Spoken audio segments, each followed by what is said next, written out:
Asii deemu dhaabbate. Aboo amma waqtiin dawwalolooti nurraa usaagame amma asii ol qaymee Ayyaha jika kanu jiran le dati nuti kan anjena. Berbera bakki nuti jiran biyya Somaliland di magaalaa Berbera. Bakki sini tergamtu buroo fi Hargeysa jidduu bahara diimaa qarqara. Bakka kanan dabarre bakka biraan agarre erga biyyarraa baane. Berbera jirra kun warra Berbera taane. Erga Berbera dhufne barri bareedduu banne barri barootaa cufne manneen moofaa jiisine manneen haaree ijaarre magaalaa bareechine halkaniif guyyaa xaarre halkan sa'a sagaliin hirriba irraa kaane bakka dalagaa dhaquuf mana keenyarraa baane hafuura darbaa fiigna akka waan hattuu taane nuti akkasitti fiignu manneen haaree ijaaruuf manneen caccabaa diignu isaan ammoo faallaadhaan hojii irraa nu baasanii gara jabeenya jabaan gargar nu facaasanii hoogganaan nu hoogganu hojii keenya kanarraa akka baanu barbaade sammuu boqonnaa dhoowwee halkaniif guyyaa yaade dalagaa kanarraa baanu biyya bareedduu qabnaa nuti waan tokko hin taanu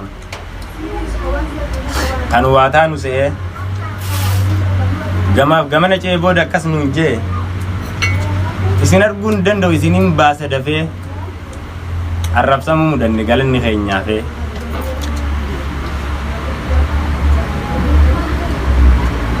waloodhaa waliin teenyee wal dhaggeeffachaa jirra hamaa hammeenyaan deemu rabbitu eegasirraa kan hin dubbachaa jiru dachee Berberaa irraa dachaadhaan hin dubbadha dachaaseetiin uffadha baratu bara raasa baruun barii barraaqaan baharraan biiftuu baasa yaanni isaanii hama yaada keenyarraa adda yaanni hamaan durumaa hammeenya irraa madda hamma humna isaanii hamaa nu yaadanis hirriba dhabanii halkan nu yaadanis nuti gaarii malee hamaa namaa yaannu humna keenya malee haqa namaa nyaannu haalli kun jabaatus rakkisaa fakkaatee rakkina qabaatus har'arra dhaabbannee ifa boruu garraa rakkoo har'aa irraa waan hedduu dhabarraa haqa keenya dhabnus nutti wal fakkaatee har'a yeroof cabnus hin murannu abdii dhugaadhaaf rakkannaan rakkoon rabbi qabdi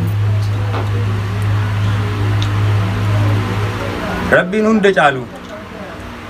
hamaadhaaf fi tolaa hunda taa'ee laalu kan fedhe kuffisee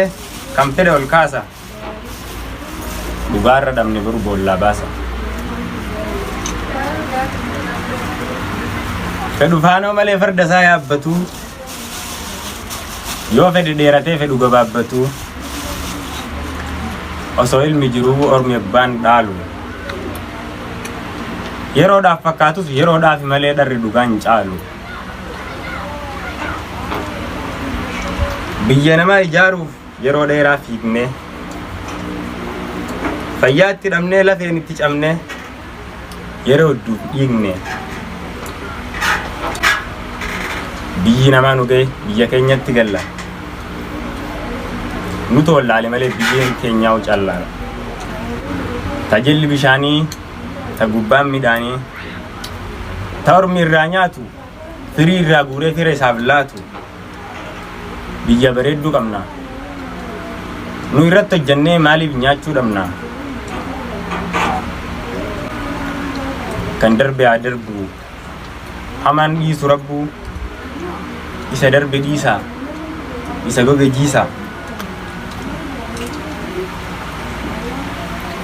isa darbe hunda kan hafetu jaala kan nu darbe dhiisaa kan nu hafe laala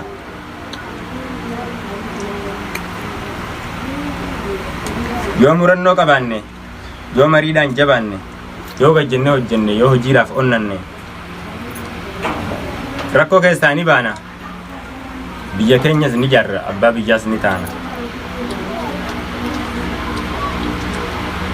Waggoota dheeraadhaaf warri wajjin teenye wajjin nyaachaa dhugaa wajjin nas geenye rakkinaa fi bal'ina gaddaa fi gammachuu waloon dabarsine waliin taane lachuu arras akkasuma addan baanu tasumaa miila fageeffannee gargar fagaannullee dhiyoo walii teenyee fagaachuu baannullee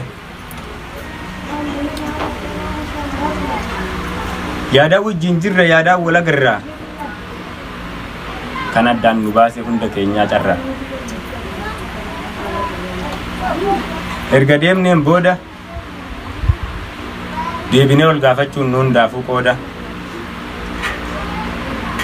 yoo feetan viidiyoon yoo feetan aadiyoon nu bilbiluu feenaan